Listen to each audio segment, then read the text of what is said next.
Hello everyone. The topics of today's discussion is anterior cruciate ligament, mainly its anatomy, its functions, and its pathology like its tears and injuries. So, from the feedback that we received from our previous presentation, what I have done is I have included the questions that are expected in final MBBS or MS exams. So it can come as a long question or a short question. In MBBS, final year exams, it will mainly this question, that is anatomy, etiology, mechanism of injury, clinical features, diagnosis and management of ACL injury. And in MS orthopedic exams, this additional question can come. And in short questions, we can have other special tests for ACL injury or management of ACL injury. In your practical exam, this will always come as a short case, as a knee examination case or as a ACL rupture case. So you'll be asked for demonstration of special test of knee joint or demonstration of complete knee joint. So to help you in your entrance exams like your NEET exams or your DNB or CPS exams, we have included some MCQs. What we'll do is we will read out the MCQs in the beginning. You can whatever you according to your knowledge, whatever answer you have, you can note it, and after the discussion is done, we'll discuss the correct answers. So first MCQ is, patient presents with knee problem. He gives history of injury during playing hockey 3 months back.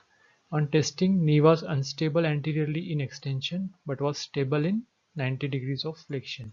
So the probable injury involves anterior cruciate ligament, anterior medial fiber, anterior cruciate ligament, posterolateral fiber, posterior cruciate ligament or anterior portion of middle meniscus. This was asked in AIMS of May 2013.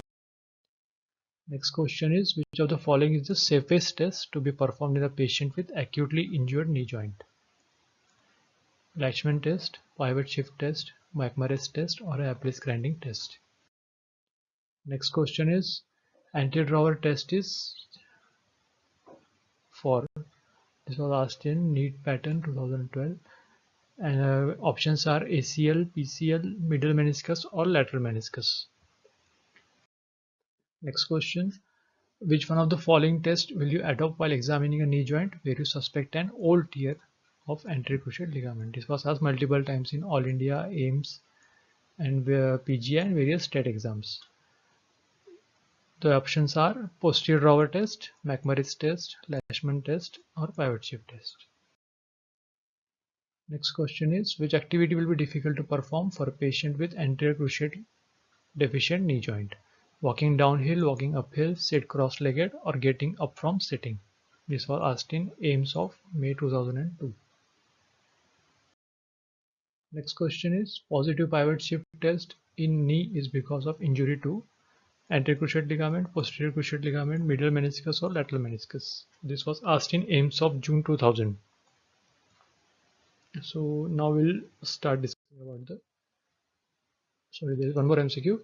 Unhappy triad doesn't include injury to ACL, MCL, LCL or middle meniscus.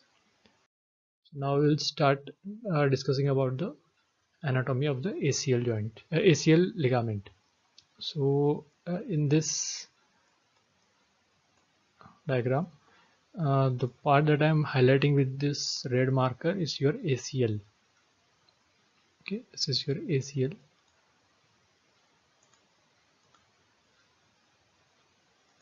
The yellowish part is your PCL. This is PCL.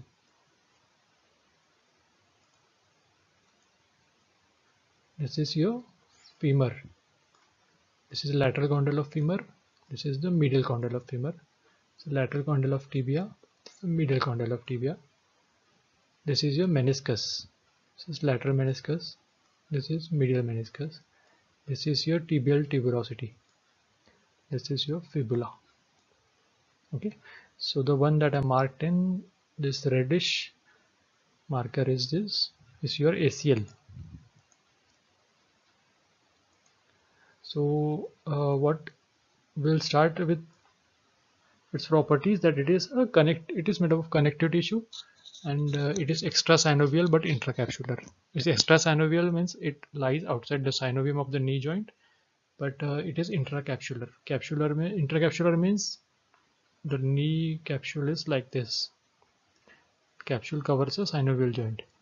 So it is inside the capsule, but it is outside the synovium. So it's extrasynovial but intracapsular.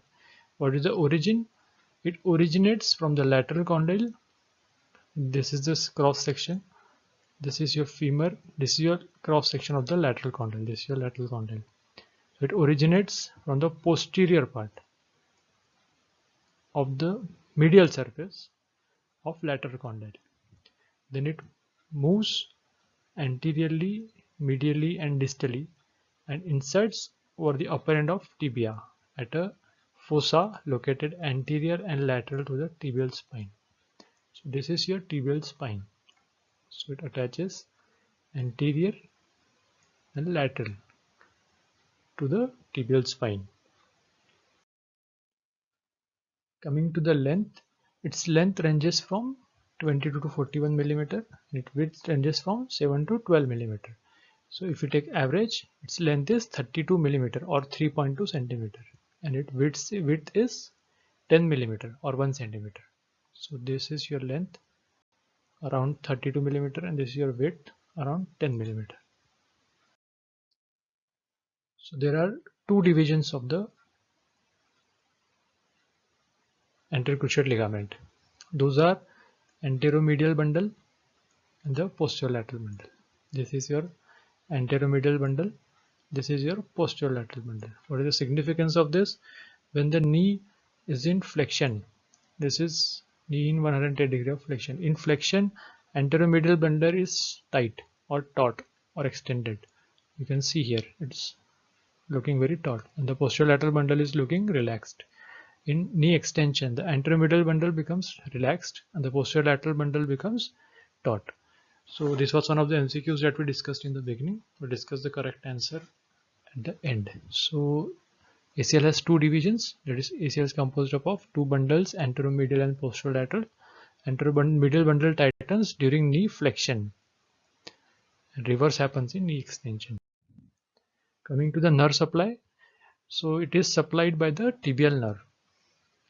This is your sciatic nerve. It divides into tibial component and the peroneal component.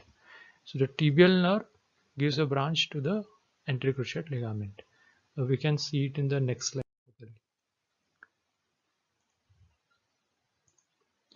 See, this is the articular branch of the tibial nerve. So it is supplying the ACL here. And blood supply is middle geniculate artery, which is a branch of popliteal artery. So this is your popliteal artery here. So it comes down and it gives a branch here to the ACL here. That is middle geniculate branch of popliteal artery. Then coming to the functions of ACL. Why is ACL important in our body? So most important function is it prevents translation of tibia over femur. It prevents anterior translation of tibia over femur. Another is proprioception. Proprioception is joint position sense. It has some receptor which senses the position of the joint. So it is, which is known as proprioception. Then it helps provide varus or valgus stability in knee extension. It helps in walking downhill. This is important, and this was one of the MCQs in the beginning. It prevents hyperextension of the knee joint.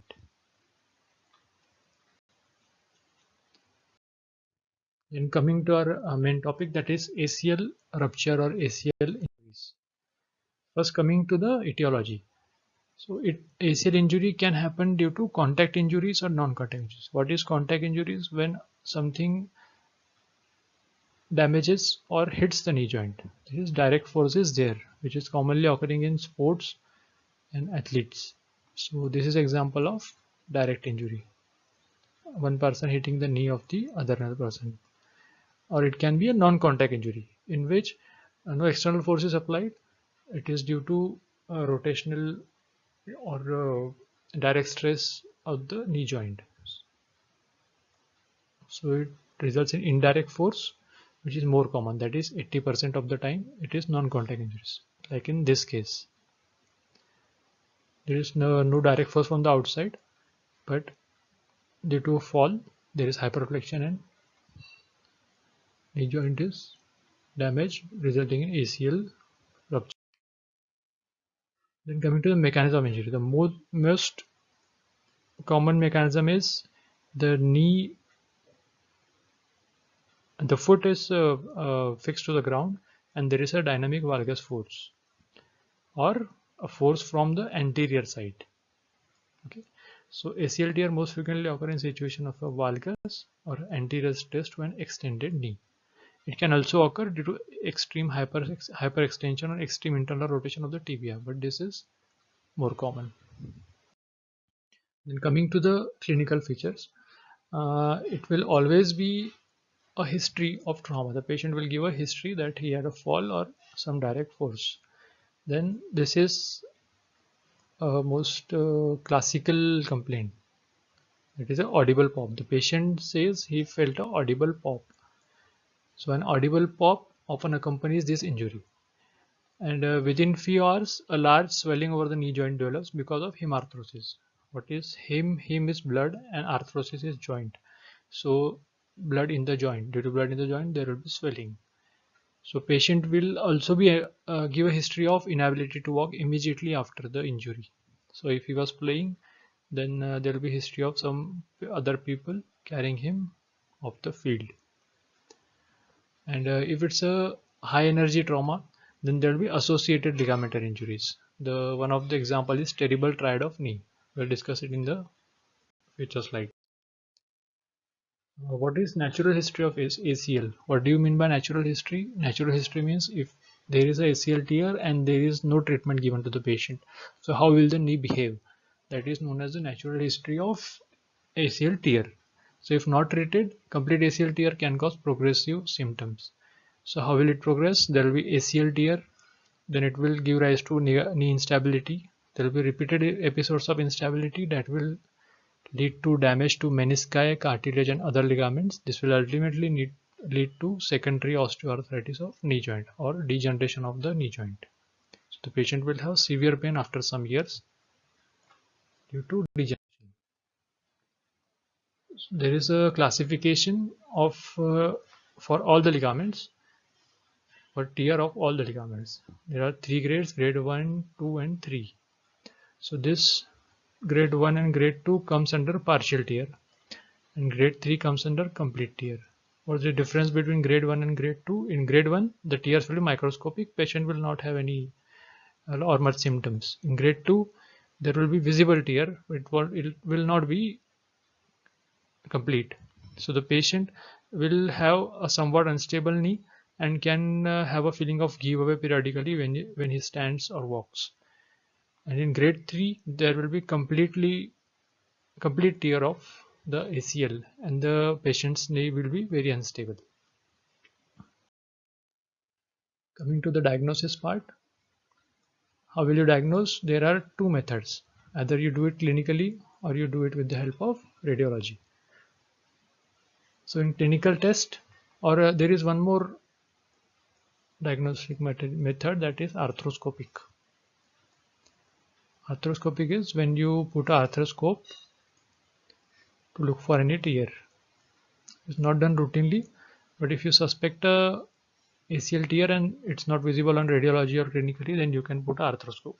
So in clinical test, you have Lachman's test, you have Anterior Drawer test, you have pivot shift test, you have Slocum test, you have external rotation recurvatum test, that is also known as posterior sac sign, or you have Lelli's test, which is also known as Lever's test.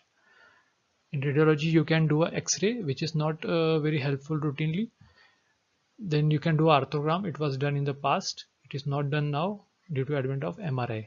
MRI is the investigation of choice and it is confirmatory. And you can do arthroscopic diagnosis also, diagnostic arthroscopy. If asked between arthroscope and MRI, arthroscope is more sensitive and it is the gold standard. But if it's not given in the options, then MRI is the investigation of choice and confirmatory. And coming to the Lachman test, so this is patient is supine, lying on the bed. Examiner holds the leg with one hand, with the thumb over the tibial tuberosity and the thigh with another hand, and flexes the knee 15 to 30 degrees.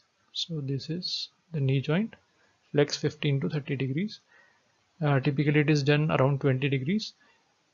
So examiner grasps the leg with one hand and he gives an anterior translational force. And then examiner feels for any translation of tibia over the femur. So typically it is done on the normal knee first. Then it is done on the affected knee, and it is the translation is compared with the opposite knee. So how do you grade the results of Lachman? Lachman test is graded on the basis of this instrument known as KT100. So the translation that we talked about can be measured with this instrument, that is KT100. There are three grades. If the displacement is 0 to 5 millimeter, it is grade 1. The displacement is 5 to 10 millimeter, it is grade 2. If the displacement is more than 10 millimeter, then it is grade 3. So advantages: it is the most sensitive of the test. It can be done in an acute setting. Acute setting means if the patient has a recent trauma and there is hemarthrosis, there is blood in the joint. As we don't need to flex the joint more than 30 degrees, it is very easy to do when there is hemarthrosis or pain is painful, and this causes less pain to the patient. Then comes the anterior drawer test. In anterior drawer test, the patient is supine, knees flexed to 90 degrees, and hip will be in 45 degrees.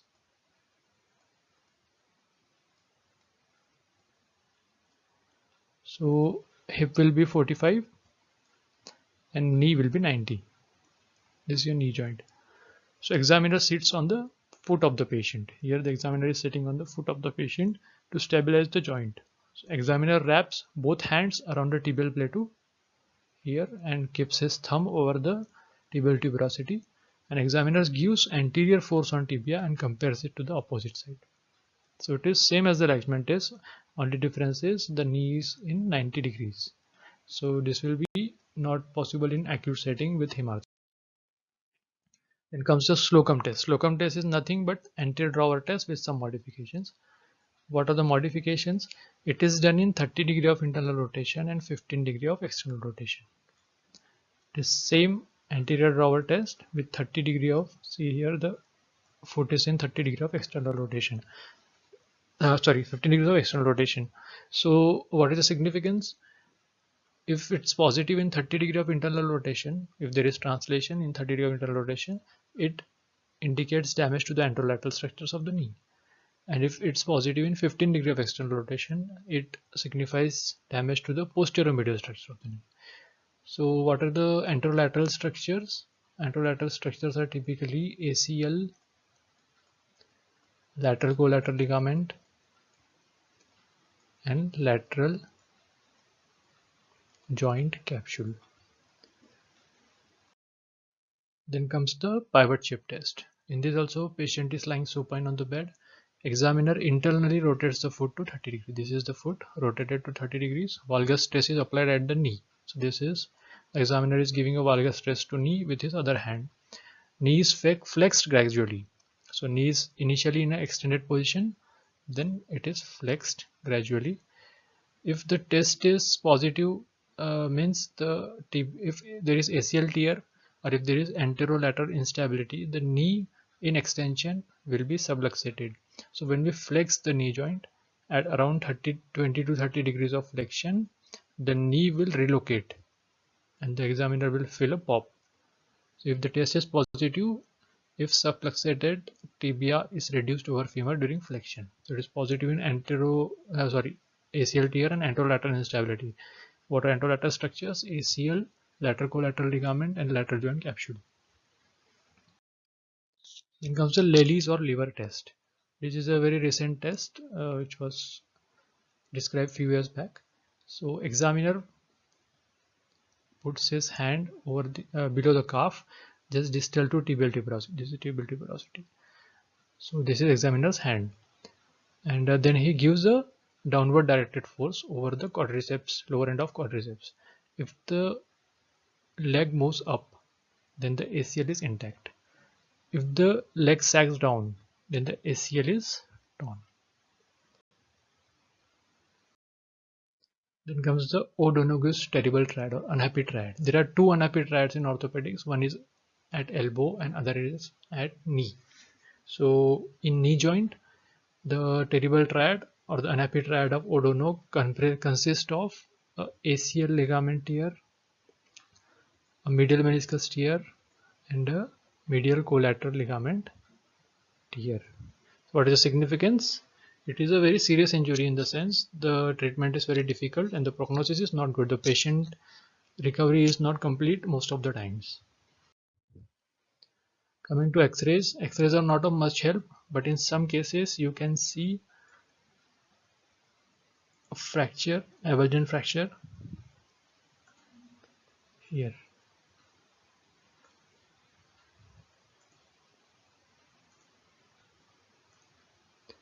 You can see avulsion fracture here. The arrow is pointing towards the avulsion fracture.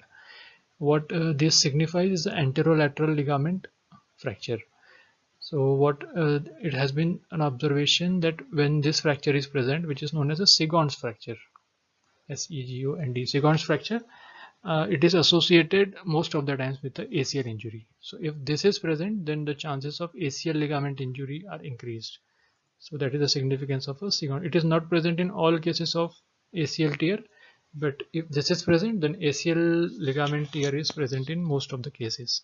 So avulsion fracture of anterolateral ligament associated with ACL injury. In 1879, Paul Segond recognized that some patients who had small avulsion fracture of the anterolateral tibial plateau typically had an ACL tear.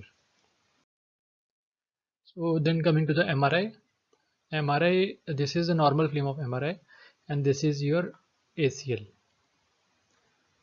This arrow is pointing towards the ACL. Normally the ACL is taut and well defined. This is the pathological MRI. In this, the ACL is very ill defined. You can see. In the previous slide it was very taut and good, well defined, and now it is not very well defined. Then coming to the treatment, treatment consists of either conservative or surgical. If a ACL tear patient comes, although patient did not undergo surgery, there are indications for conservative treatment like grade 1 partial tear, grade 2 partial tear, low demand patients, elderly patients, or a surgically unfit patient. If the patient has a grade 3 tear or the patient is an athlete or a high demand patient like a heavy manual laborer, then we can think for surgical treatment. Coming to conservative treatment, like most part of orthopedics, any ligament injury or any acute injury can be given a RICE therapy. RICE is R is for rest, I is for ice, C is for compression, and E is for elevation. So patient comes with an acute injury, you're supposed to give him rest, ice, compression, and elevation. Then after the acute phase passes off or the patient has some pain relief, then we can do activity modification, like the patient is asked not to sit down or climb or get walk downhill. We can give a long leg knee cast or a bracing for 6 weeks. And after the brace is removed, we have to give neuromuscular strengthening or training exercises. The two most important muscles are quadriceps and hamstrings. We have to strengthen quadriceps and hamstrings after the removal of cast or brace. Coming to the surgical treatment can either be a repair or a reconstruction. Repair is when the torn ends are sutured together, but in ACL ligament tear, we never do this. ACL repair is not done nowadays. It is completely out of fashion. So if it can be considered if it's a avulsed fragment with ACL intact, with the bony end avulsed. But in that case also it is not routinely done. ACL reconstruction is in which the ruptured ligament is replaced with a graft. This is the gold standard. This is always done now. ACL reconstruction can be done in two ways. It can either be open or arthroscopic. In open, We open the joint surgically. It was done in the past. It is not done routinely now. And arthroscopic ACL reconstruction is the gold standard currently. Joint is approached through a arthroscope. Then coming to the types of graft, there are three types of graft: autografts, allografts, and synthetic graft. Autograft is patient's own ligaments or tendons are used to replace the anterior cruciate ligament. In allografts, some other person's ligaments or tendons are used to replace the patient's anterior cruciate ligament. In synthetic grafts, synthetic material can be used. So autografts are the grafts of choice because it has least failure rate. It is routinely used. Examples are patellar tendon bone-to-bone graft, hamstring graft, which is the graft of choice. In that, semitendinosis is most commonly used. Then you can also use tendo-Achilles graft or a peroneal tendon graft. In patellar tendon graft, it has a few advantages and few disadvantages. This was routinely done in the past, but not done nowadays. It is typically a bone-to-bone graft, means the bone from this end is removed, ligament is removed in between, and bone from this end is removed, and it is passed from tibia to femur. So its advantages, as it is a bone-to-bone, both ends bone is present, so the union is better. The bone heals naturally. So it has a better strength also. Its disadvantages are it has a high donor side morbidity. When we remove the graft from here, the patient will complain of knee pain, anterior knee pain at this point, and quadriceps tendon will or quadriceps muscle will weaken. Then we can also do a hamstring graft. These are your hamstring muscles. It is the most preferred. Semitendinosis is the graft of choice, and it has minimal or no donor side morbidity. Synthetic grafts were used sometime in the past, but due to very high failure rates, they are not used now. There are some examples of synthetic graft known as Dacron graft, Lars, Kennedy ligament augmentation device, Gore-Tex, and ABC graft made up of polyester and carbon fiber. Out of all these, Lars was most widely used. These are used now only when the patient's own graft is small or very weak or not very thick. So it is only used for augmentation. Otherwise, it's not used nowadays. And coming to the steps of arthroscopic ACL reconstruction, first step is graft, harness, and preparation, in which we remove the graft and prepare it. Then we put the arthroscope and do notchplasty. Then we make a tunnel in the upper end of tibia. We make a tunnel in the upper end of femur, lower end of femur. Then we pass the graft, and then graft is fixed with the bone with the help of screw or endo button. There can be some complications of both conservative as well as surgical management. If we do a conservative management, there are more chances of knee osteoarthritis due to recurrent instability. There can be recurrent knee instability. There can be difficulty in activities of daily living. This is a typical picture of osteoarthritis with degeneration of the cartilage. These are bony spurs and these are osteophytes. Then coming to the complications of surgical treatment, most common is infection. There can be knee stiffness. Knee stiffness can be due to patient not doing proper physiotherapy after the surgery. There can be numbness due to damage to the nerve, mainly middle femoral cutaneous nerve or infrapatellar branch of the saphenous nerve. There can be vascular complication like injury to the popliteal nerve. It can be a direct injury, direct rupture, or it can be a thrombosis of the popliteal artery. There can be anterior knee pain due to removal of the graft and graft side morbidity. So that finishes our presentation. So now coming to the MCQs, we'll discuss the answers now. So first MCQ is patients presents with knee problem. He gives history of injury during playing hockey 3 months back. On testing, knee was unstable anteriorly in extension. So this is the main point. Unstable anteriorly in extension, but was stable in 90 degrees of flexion. Probably injury. So as we can see, it's unstable in extension.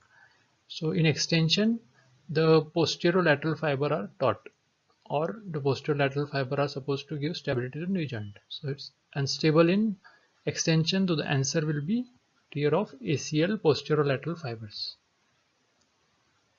Yes, it will be a correct answer. If it had been stable in extension and unstable in anterior flexion, then the answer would have been ACL anteromedial fiber. But in this question, the answer is posterolateral fiber. Which of the following is the safest test to perform in a patient with acutely injured knee joint? So there are 2 points: safest and there is acutely. In acutely injured knee joint, there will be hemarthrosis. The patient won't be able to flex his knee properly. So Lachman test, which does 30 degrees, 15 to 30 degrees of flexion, will be most safest and easy to do. Anterior drawer test is for, we have discussed it, ACL. Which one of the following tests will you adopt while examining a knee joint where you suspect an old tear of anterior cruciate ligament? So this will be a Lachman test, because this is the most sensitive test. You can also do a pivot shift test, but Lachman test being more sensitive and easy to do, it is the clinical examination of choice.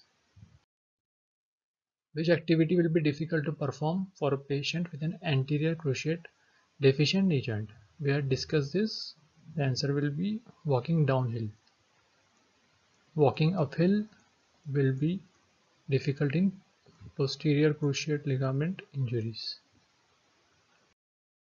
Positive pivot shift test in knee is because of injury to this is anterior cruciate ligament. Another option that can be correct is anterolateral ligament complex. Anterolateral ligament complex. As this is not present in the option, the answer will be anterior cruciate ligament. So anterolateral ligament consists of ACL, lateral collateral ligament, and lateral joint capsule. But in this, the answer will be anterior cruciate ligament. An epi triad doesn't include injury to, it includes ACL, it includes MCL, and it includes medial meniscus. So the answer will be lateral collateral ligament. An epi triad of O'Donoghue. So that finishes our lecture for today. If any more suggestions are there, please let us know. So we'll improve it in the next presentation. Thank you.